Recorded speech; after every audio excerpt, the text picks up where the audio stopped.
पहले 20 जुलाई के दिन थाना मधुसूदनगढ़ में 3 फरियादी आए थे जिनने ये रिपोर्ट किया कि मधुसूदनगढ़ थाने के बिदोरिया गांव से 3 मीना समाज की बच्चियां एक साथ कहीं पर चली गई। तीनों बच्चियां वयस्क थी और पुलिस ने तत्काल रूप से इसको गंभीरता से लेते हुए मिसिंग पर्सन रिपोर्ट लिखी और हमने तत्काल रूप से इसमें 3-4 टीमों का गठन कर दिया। एक टीम हमारी टेक्निकल सर्विलांस वाली टीम थी, एक टीम हमारी सीसीटीवी फुटेज देखने वाली टीम थी और 2 दबिश वाली टीम थी। तब हमने कई लोगों से पूछताछ करी जब हमको पता चला कि सोनखेड़ी गांव का एक व्यक्ति है संदीप कुंडिया, वो भी अपने घर से सेम टाइम पे मिसिंग है। तो पुलिस ने उसकी भी मिसिंग रिपोर्ट लिखी और फिर सीसीटीवी फुटेजेस देखे। सीसीटीवी फुटेज के माध्यम से हमको एक सीसीटीवी में एक मोटरसाइकिल पे एक लड़का और 3 लड़कियां कहीं जाते हुए दिखे। जब हमने और ज़्यादा इसमें सीसीटीवी फुटेजेस देखे तो आसपास के शहरों के भी देखे, लेकिन पुलिस को इसमें और कोई सक्सेस नहीं मिली थी। तब कुछ मुखबिरों के माध्यम से हमको पता चला कि ये लोग आसपास के शहर जैसे ब्यावरा, शाजापुर, सहारनपुर, सीहोर यहाँ भी हो सकते हैं। तो हमारी पुलिस की अलग अलग टीम अलग अलग शहरों में जाकर के दबिश की। तब फिर हमने फर्दर जब हमने और सर्विलांस किया तो हमको ये समझ में आया कि ये बाइक से ही इंदौर या उज्जैन तरफ चले गए। फिर हमारी टीम इंदौर गई।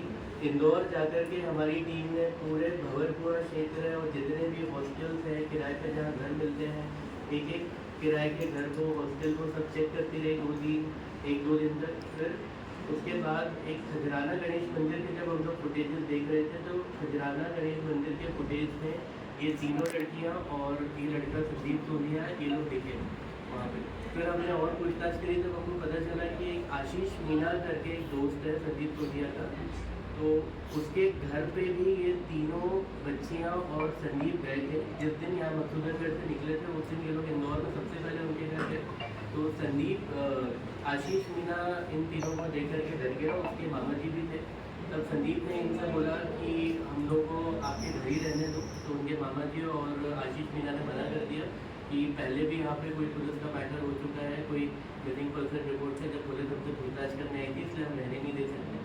तब संदीप ने ये बोला कि मैं एक बाइक भी मधुसूदनगढ़ से किसी से मांग के लाया हूँ, तो ये बाइक रख लो और हम लोग चले जाते हैं। तो वो बाइक रखने से भी मना कर दिया। तब ये तीनों बच्चियाँ और संदीप उसी दिन मध्य रात्रि को एक मंदिर में गए। मंदिर के सामने गार्डन था, इन्हें रात भर गार्डन में बैठ कर के गुजारी। फिर उसके बाद इनको लगा कि पुलिस इंदौर भी आ सकती है, तो ये लोग सुबह रेलवे स्टेशन गए इंदौर के। वहाँ पे इनने बाइक रखी और बाइक रखने के बाद ये ट्रेन से उज्जैन गए।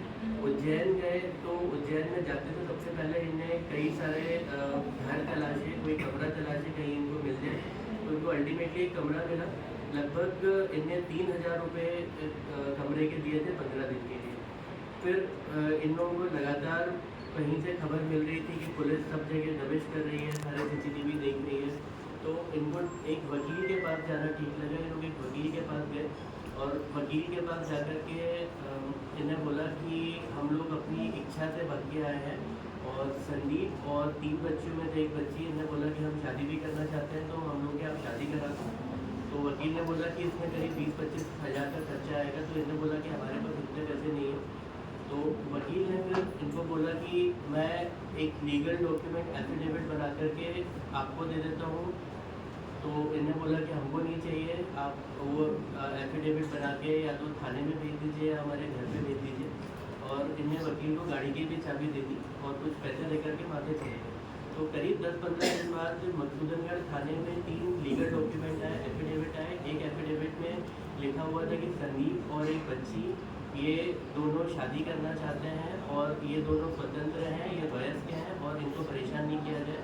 और बाकी जो दोनों लीगल एफिडेविट थे वो उन दोनों बच्चियों की तरफ से थे कि हम लोगों को घर में परेशान किया जाता है, हम लोग स्वतंत्र रहना चाहते हैं और अपना खुद ही काम करके हम लोग अपना जीवन यापन करना चाहते हैं, तो हमको भी पुलिस या कोई और परेशान नहीं करे। और इसके बाद फिर इनको ऐसा लगा कि अब क्योंकि अब उज्जैन से ये लीगल एफिडेविट पोस्ट होगा तो यहाँ पे भी पुलिस दबिश देगी। हमारी टीम ऑलरेडी उज्जैन में थी, तो ये लोग मात्र 3 दिन में वो कमरा छोड़ करके ओमकारेश्वर चले गए। ओमकारेश्वर जाने के बाद इनने फिर से वहाँ पे कमरे ढूंढे, तब इनको समझ में आया कि ओमकारेश्वर एक धार्मिक नगरी है जहाँ पे किराए पे कमरे कम मिलते हैं, होटल लॉजिंग ज़्यादा है। तब इनको ठीक नहीं लगा वहाँ पे रहना, तो इनने आसपास के सोचा कि कोई बड़े शहर चलते हैं। इंदौर ये लोग जा नहीं सकते थे क्योंकि इनको पुलिस से ज़्यादा खतरा हो रहा था वहाँ पे। तो फिर इनने खंडवा का रास्ता चुना। तो ये लोग एक बस में बैठ के खंडवा गए। जब ये लोग खंडवा पहुँचे तो वहाँ पे दादा धुनी के धाम के मंदिर में गए। वहाँ पे कुछ लॉजेज हैं, तो वहाँ पर इनने 100 रुपये प्रति व्यक्ति के हिसाब से एक कमरा लिया 400 रुपये का 3 दिन के लिए। ये लोग 3 दिन वहाँ पे रहे, वहाँ पे 3 ही दिन रह सकते हैं। फिर इनको लगा कि हम मध्य प्रदेश में नहीं रहेंगे, हम लोग अब कहीं गुजरात में कोई से शहर जा कर के हम लोग वहाँ पे नौकरी करेंगे और वहीं पे खुशी से रहेंगे। तब इनके पास उस वक्त तक पैसे कम हो गए थे। अच्छा, एक बात और बताना चाहता हूँ, जब ये लोग उज्जैन में थे तब इनके पास पैसे ज़्यादा नहीं बचे थे, तो इन लड़कियों ने अपने कुछ कान के टॉप्स और कुछ अन्य अंगूठी वगैरह बेचे थे, जिससे इनको 20,000 रुपये मिले थे वहाँ पर। तो इनने इससे कुछ कपड़े बैग वगैरह खरीद लिए थे, तो इनके पास कम ही पैसे बचे।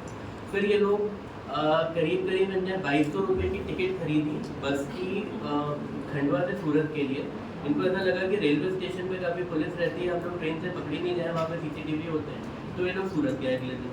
सूरत जाकर के इनने कमरा ढूंढा। सबसे पहले इनको कमरा तो नहीं मिला, और फिर इन्हें ना नौकरी ढूंढने के लिए गए। तो कुछ फर्मों में गए तो उन्होंने बोला कि हम अकाउंटेंट के रूप में आपको रख लेंगे, लेकिन आपको पहला पुलिस का वेरिफिकेशन कराना पड़ेगा।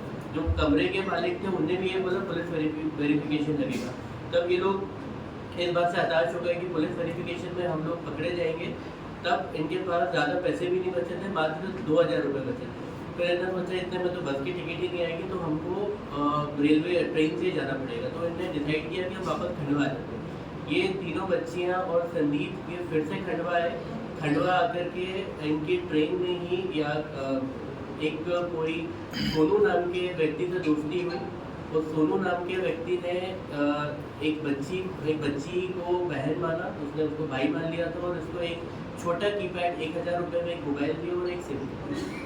उसके लेकर के उसी व्यक्ति ने इनको एक घर ढूंढने में भी मदद करी। तो एक इनको 3000 रुपये प्रति माह से वहाँ एक कमरा मिली है।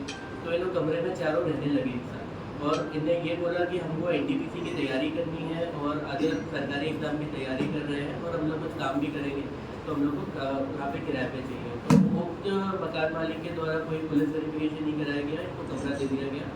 फिर इनके पास पैसे नहीं बचे थे, तो ये लोग ढूंढने लगे कुछ रोजगार।